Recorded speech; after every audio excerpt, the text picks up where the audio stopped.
সাকিব আল হাসানকে নিয়ে আলোচনার সময় সম্ভবত এসে গেছে বাংলাদেশ দলে। Walton switch, stylish and elegant. সেটা শুধু বাংলাদেশেই নয়, দেশের বাইরেও। গতকাল দক্ষিণ আফ্রিকার বিপক্ষেও সাকিব ব্যাটে বলে নিদারুণভাবে ব্যর্থ।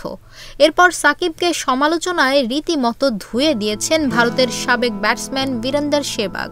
টি-20তে সাকিবের দিন আরও আগেই ফুরিয়েছে বলে মনে হচ্ছে সেহবাগের।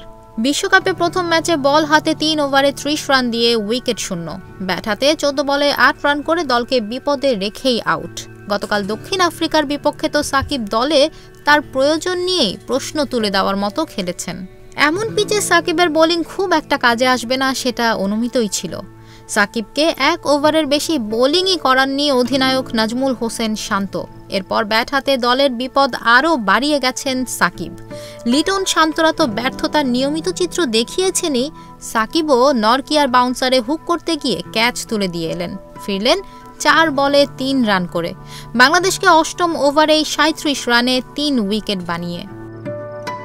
বিশ্বকাপের আগে যুক্তরাষ্ট্রের বিপক্ষে বাংলাদেশের সিরিজ হারের পর সাকিব বলেছিলেন, এটা বাংলাদেশের জন্য একটা ওয়েক আপ কল। এ নিয়েও সাকিবকে ধুয়ে দিয়েছেন সেহবাগ। সাকিবের ওপর মানুষের প্রত্যাশা থাকে, সেটাতে ভুলও কিছু নেই, কারণ ও সেই প্রথম বিশ্বকাপ থেকে খেলে আসছে। বিশেষ করে দল যখন বিপদে পড়বে তখন তরুণ খেলোয়াড়েরা তো ওর দিকেই তাকাবে। সাকিব যুক্তরাষ্ট্রের কাছে সিরিজ হেরে যাওয়ার পর বলল, ওটা নাকি ঘুম ভাঙানির ডাক ছিল।